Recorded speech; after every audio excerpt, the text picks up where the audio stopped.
এখানে আছে ভাত, ছোলার ডাল, জিরে, সর্ষে, কারি পাতা, শুকনো লঙ্কা, কাঁচা লঙ্কা, আর আমি ঘি ঢালছি। দেখতে পাচ্ছ এই যে ঘি আর নারকেল তেল আর দই। আজ আমি কার্ড রাইস বানাবো। আজ কোনো ইচ্ছাই ছিল না আমার কার্ড রাইস বানাবার। আমি বানাচ্ছি কারণ আমার হাজব্যান্ডের ভাইরাল ফিভার হয়েছে আজ 6 দিন। কিন্তু ওর মুখে কিছুই ভালো লাগছে না, ও অনেক দুর্বল আছে আর এখন ওর মেডিসিন চলছে। তাই ও আমাকে বললো আজ একটু ডিফারেন্ট কিছু করো। আমি ওকে বললাম যে তাহলে কার্ড রাইস বানাই, কারণ ওরা সাউথ ইন্ডিয়ান, ওরা কার্ড রাইস এগুলো খেতে খুব পছন্দ করে। ও বললো তাই কার্ড রাইস বানাও। তো কার্ড রাইস বানাবার জন্য এখানে আমি প্রথমে ঘিটা ঢাললাম। ঘিয়ের পর আমি এই যে নারকেল তেল ঢালছি এখানে। তবে একটা কথা বলে রাখা ভালো, ঘিটা অপশানাল। আমার ঘিয়ের টেস্ট আর ঘিয়ের স্মেল খুব ভালো লাগে, তাই আমি ঘিটা নিলাম এখানে।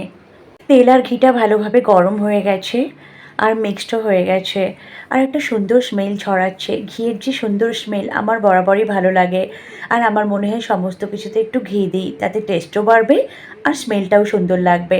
তো এখানে আমি প্রথমেই জিরে দিলাম, তারপর সর্ষে দিলাম, তারপর কুচি কুচি করে কেটে রাখা শুকনো লঙ্কা, কাঁচা লঙ্কা দিয়ে দিলাম। কিছুক্ষণ নাড়বো। নাড়ার পর এবার আমি এখানে কারি পাতাগুলো দিয়ে দিচ্ছি। কারি পাতা দিয়ে দেওয়ার পর কিছুক্ষণ নাড়াচাড়া করব, তারপর আমি বাকি উপকরণগুলো দেব। তো ব্যাঙ্গালোরে আমি 5 বছর আছি। 5 বছরে আমি অনেক পিজিতে থেকেছি, আর সমস্ত পিজিতেই সপ্তাহে একদিন কার্ড রাইস ওরা দেয়। তো কার্ড রাইস আমার খেতে বরাবরই ভালো লাগতো, কিন্তু আমি কিভাবে বানাতে হয় সেটা আমি জানতাম না, আর জানার কোনো ইচ্ছাও ছিল না। তারপর বিয়ের পর আমার হাজব্যান্ডের মুখ থেকে আমি শুনেছি কীভাবে বানাতে হয়, ও আমাকে বলেছে। আর তারপর আমার শাশুড়িমা শ্বশুরমশাই যখন আমাদের বাড়িতে এসেছিলেন, তখন হাতে ধরে শাশুড়িমা আমাকে শিখিয়ে দিয়েছেন যে কীভাবে কার্ড রাইস বানাতে হয়। এখানে আমি এবার ছোলার ডালগুলো দিয়ে দিলাম।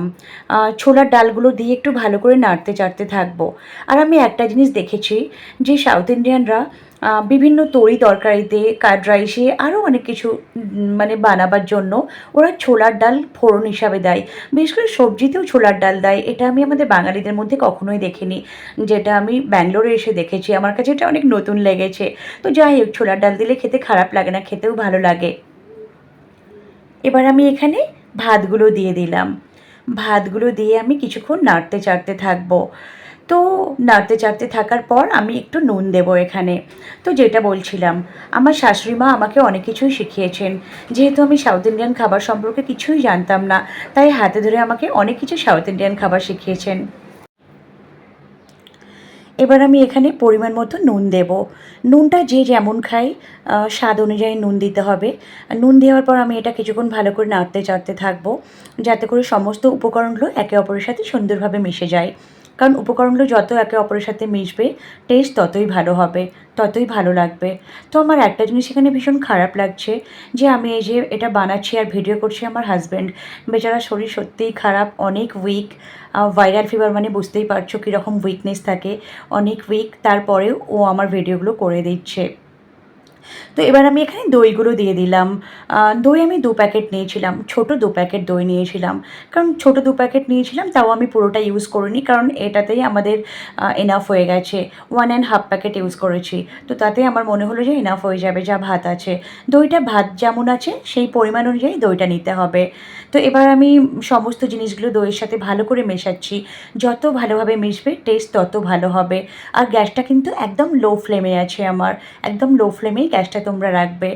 তো যাই হোক, আমার হাজব্যান্ড এখানে ভিডিও করছে, আর শরীর খারাপ সত্ত্বেও ভিডিও করছে। সত্যি আমার খুব খারাপ লাগছে, বাট এটা আমি বলতে বাধ্য হব যে আমার হাজব্যান্ড আমাকে অনেক সাপোর্ট করে সমস্ত দিক থেকে। আমার ভিডিও বানানো বা আমার কোনো কাজ করা, সমস্ত দিক থেকে অনেক সাপোর্টিভ। এই যে আমার কার্ড রাইস রেডি। সাথে আমি করেছিলাম পটল ভাজা আর ডিমের ভুর্জি। আমার হাজব্যান্ড তো বললো পটল ভাজা খাবে না, ডিমের ভুর্জি হয়তো একটু খাবে।